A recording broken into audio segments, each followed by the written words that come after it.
What's going on, people? We are back again with another £1,000 Best Friends video, and this one is Season 2, Episode 3. So without no further ado, let's not waste too much time. We're about to get into it, because I know last week ended off on one hell of a madness with Meghan literally storming out because she was upset with the fact that Dr. Proctor had allegedly smirked, laughed at her needs, or laughed at her struggles, or at least just didn't take him serious enough. At least that's how she felt. Let's see exactly how that goes down this week. Is it possible that you self-sabotage because you're more comfortable seeing the bad side of yourself than you are the good side?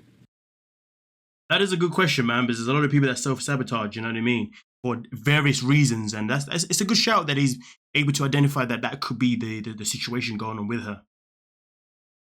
Possible. I'm not going to say it's not.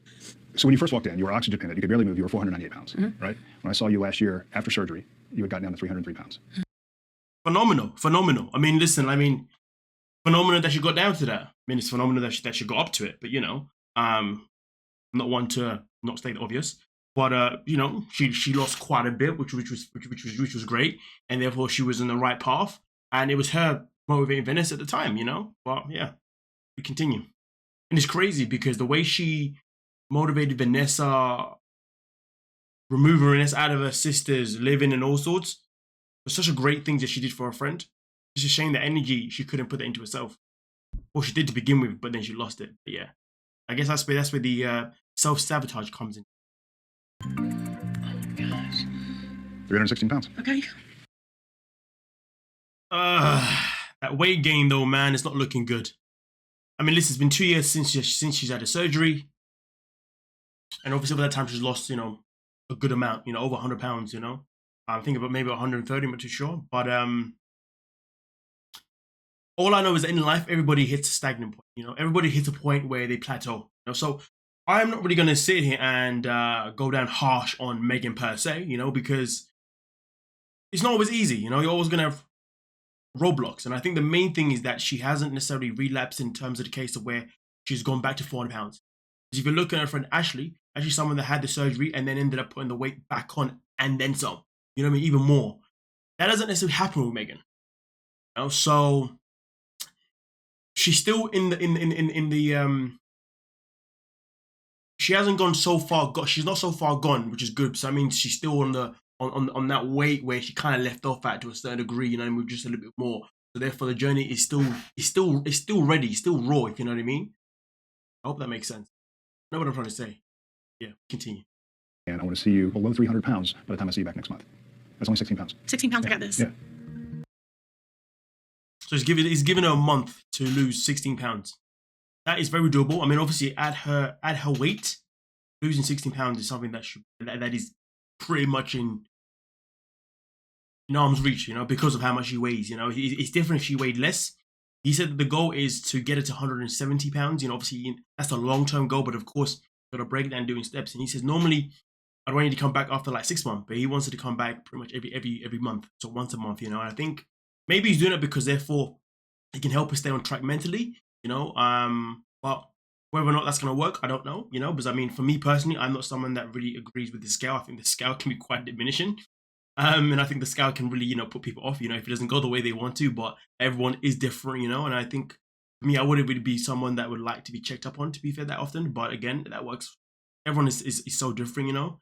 I mean, my way of checking my size or weight or gain or whatever, I do it more based on my clothes and what I see in the mirror.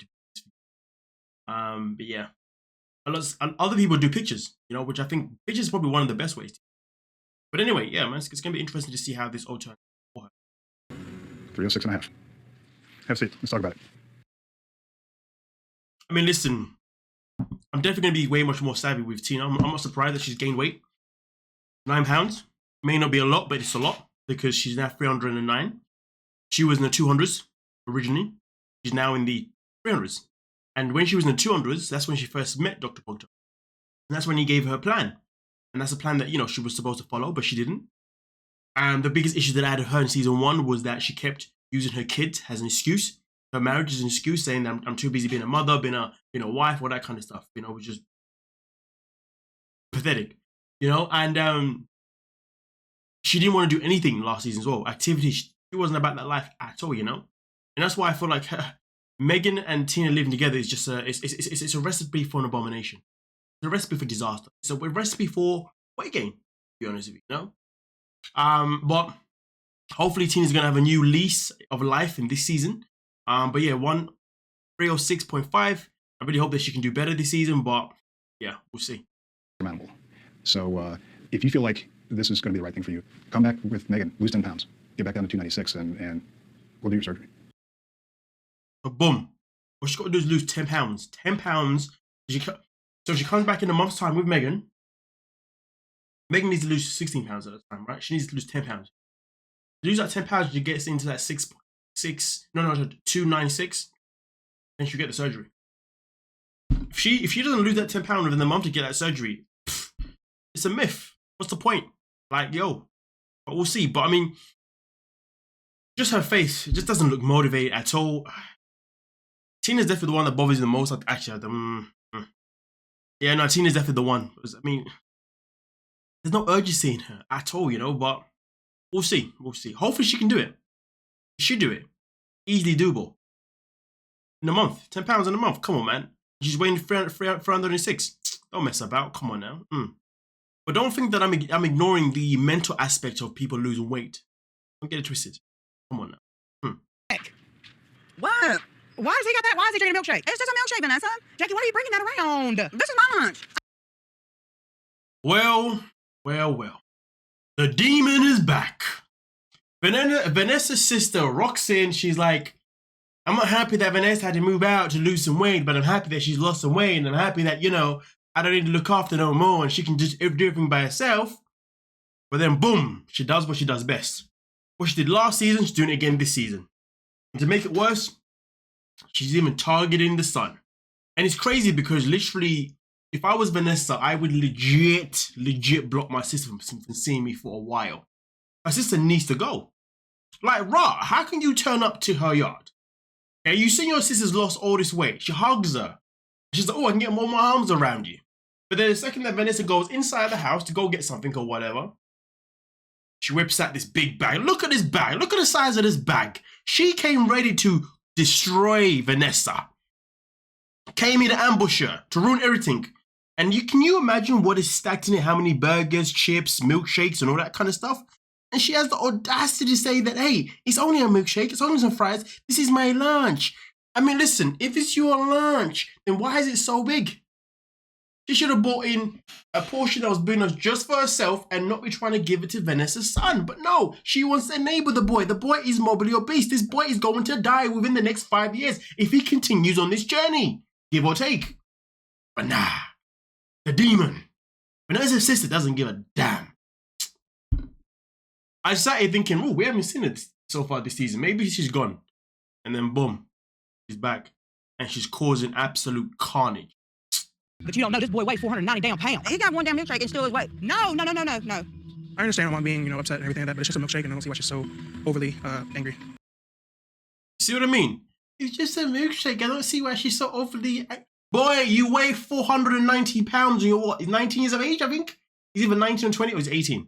Something between 18 and 20. 490 pounds and you're saying it's just a milkshake. It's not just a milkshake. It's not just some fries. Ah, man. Vanessa knows what's best for herself and her son. She needs to get rid of her sister, but look at this. And her sister's one of those people in the world that can eat what they want and they'll never put the weight on. Or at least they think they'll never put the weight on, but it catches up with them. It catches up with them 100% at some point in their life.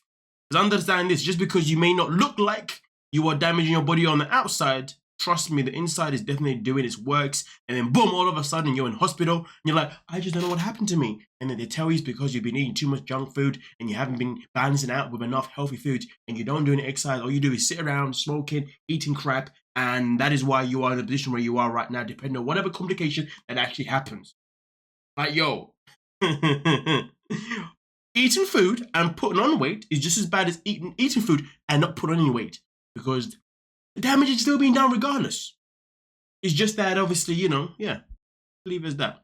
But yeah, Extremely good. It's even better. See, that makes me want to relapse. The reason I had to leave your house is because the enabling. Vanessa, this is called normal food. This is what normal people eat. Let me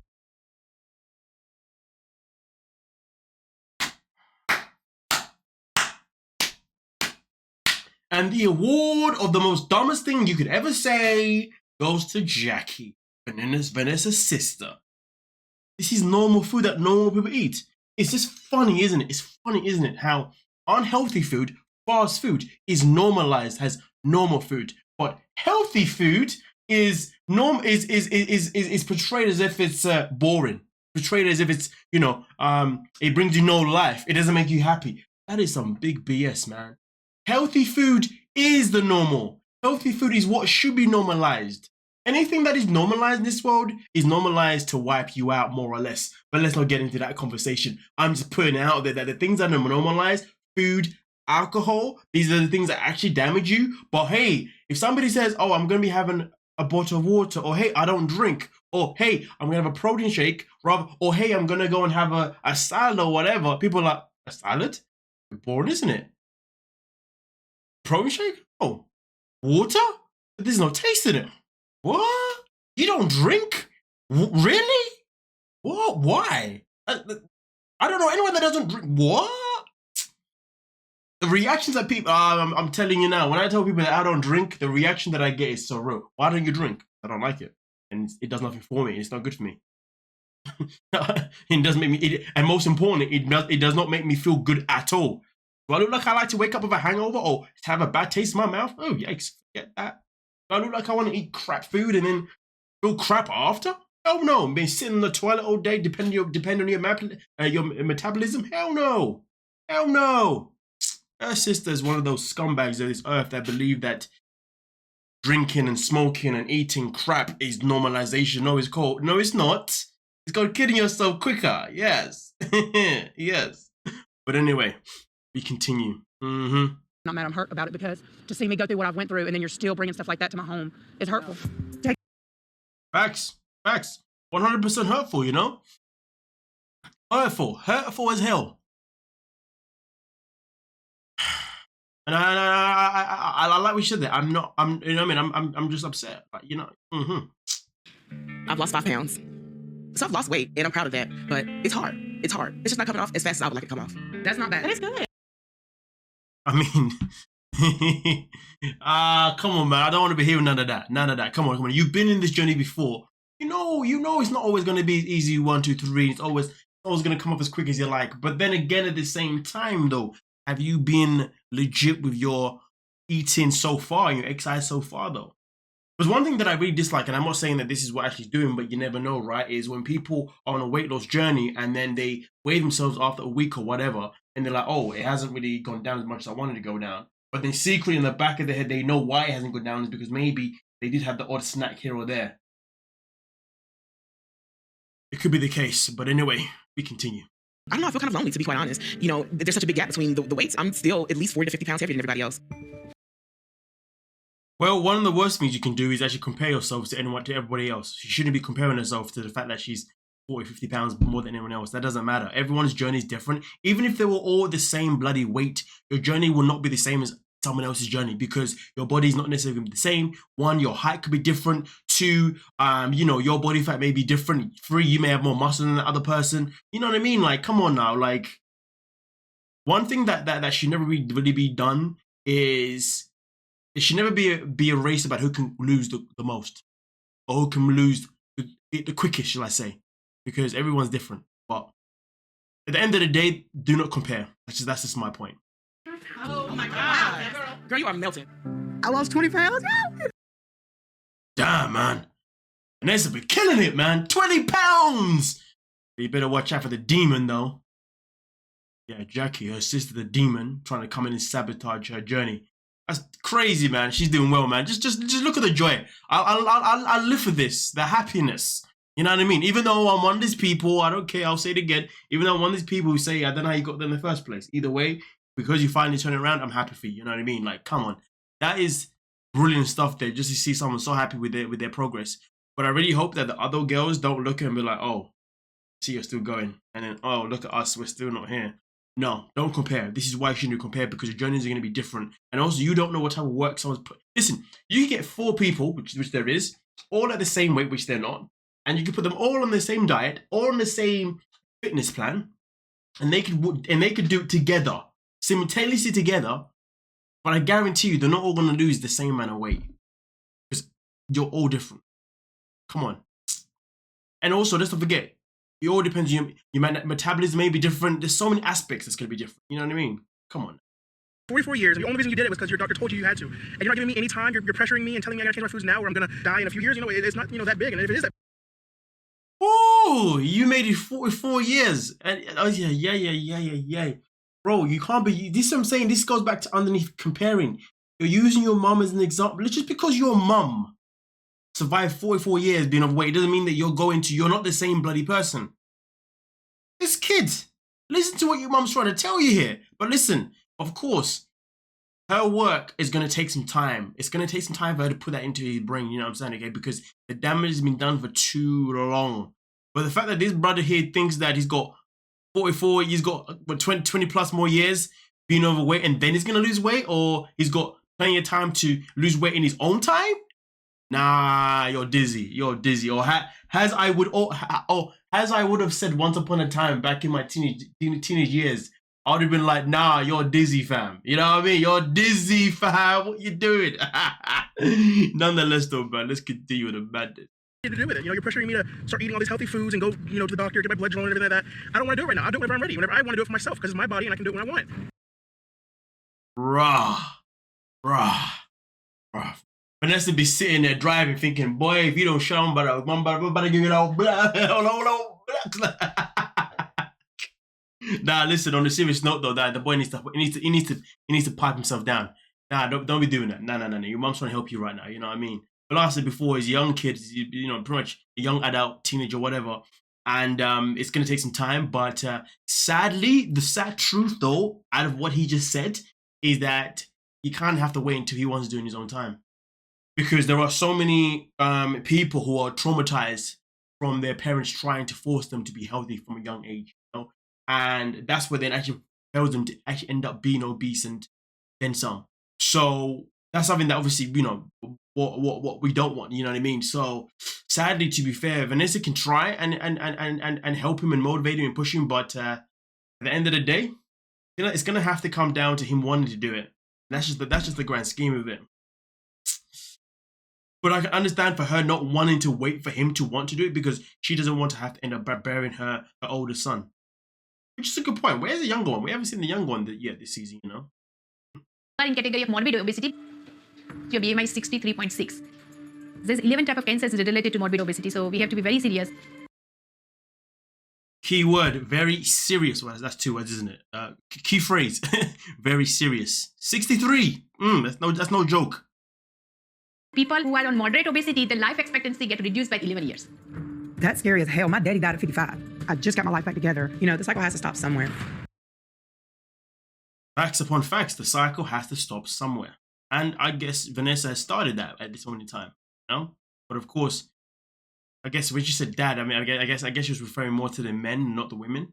Hey, because obviously her sister isn't exactly, you know what I mean? But just because her sister isn't overweight doesn't mean her sister is not going to die early, because her sister does not look after herself. But yeah, point being is I get what 0.5. That's diabetic. Yeah, it is diabetic. Finding out Jacob has diabetes is like a gut-wrenching punch. When it's your kid that the doctor's talking to, it's different than when it's yourself. It's different than when it's your friends. It's different than... Absolutely, I can get that, you know what I mean? And it's a shame because she said that he was pre-diabetic at age 13. Obviously, fast forward now, 6-7 years later, whatever, and he's diabetic now. I have a goal of 20 pounds in a month. How does it sound? Yeah, okay. It's doable? Yeah. 20 pounds in a month, man, he can do it. But boy, that kid does not look enthusiastic one bit. I feel for Vanessa, man. Look, you can just see it, can't you? But you know what, though? This is one of those things I think people should look at right now and be like, if you're in a situation where your child is overweight, you got to try and help that child turn things around ASAP. But if you're someone that hasn't had a child yet, make sure your child doesn't get overweight. You know what I mean? But I guess for some people, some things are easier said than done, right? But we can talk about how some things are easier said than done, but then we can also talk about reality. Reality doesn't mess about with the phrase like... reality does not tolerate the phrase, some things are easier said than done. Because reality is reality. Anyway, continue. Well, boom, bam, that is that for this week's version. for this week's episode of £1,000 Best Friends. Yes, episode 3, season 2. But hey, you guys let me know what you're thinking down below in the comment section and we'll most certainly talk about it. But hey, don't forget to smash that like button, subscribe button, comment down below, notification bells on. Okay? Okay? Come on now. We're out.